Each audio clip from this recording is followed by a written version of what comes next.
kis szoba, egy folyosó, hogy tudjunk élettársammal boldog lenni, hogy főzzünk, mert szeretnék boldog lenni, hogy ne legyek hajléktalan.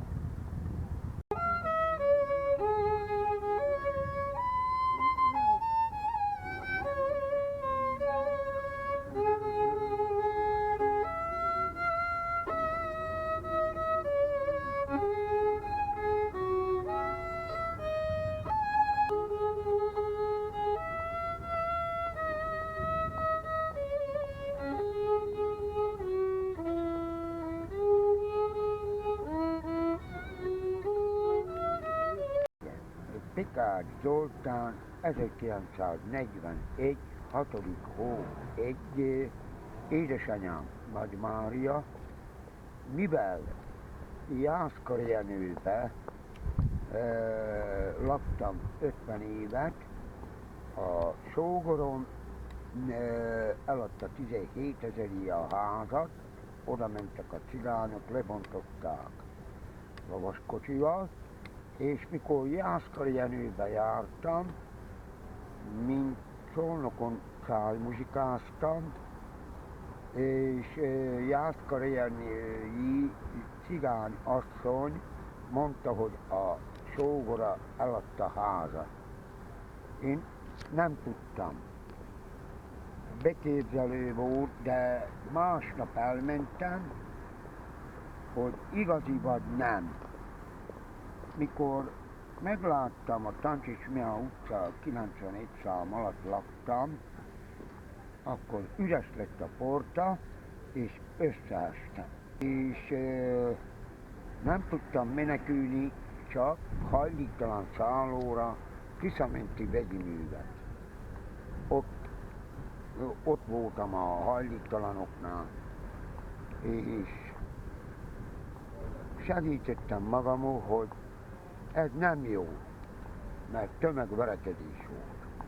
Eljöttem onnan, elmentem a Meder utca külső Váci út, ott van a cérnagyár, ott van a Stungram. Megkérdeztem, hogy hol van ez a menedéki szálló. De ott már jó helyen volt. Minden nap kijártam hajléktalan szállóról, jó helyen volt, a hajléktalan szálló nem sértett senki, 70 férő ágy volt, de be tudtam jutni, és én ott aludtam. És most mit szeretne, hogy mi lenne a jó, hogyha... Abban a jó, ha külön lakást kapnák bárhova, szeretném örömmel, hogy Istenem, hogy ne kerüljek az utcára. Igen.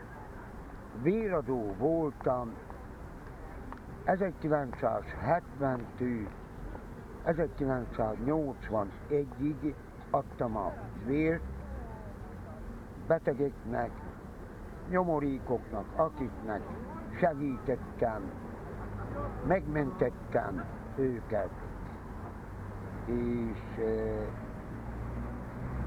tovább nem tudom mondani, de örültem, hogyha segítettem, ilyen valakinek nem volt olyan vér vagy valami, én adtam vért, segítettem, és mivel Jászkar Jenő meghalt a feleségem 1997. április 12-én a Hetényi kórházba 2 órali tüdőgyulladásba, azóta lettem az utcán, a sógorom eladta a házat, és üres a porta, százszögölt, és nem tudok rá építeni.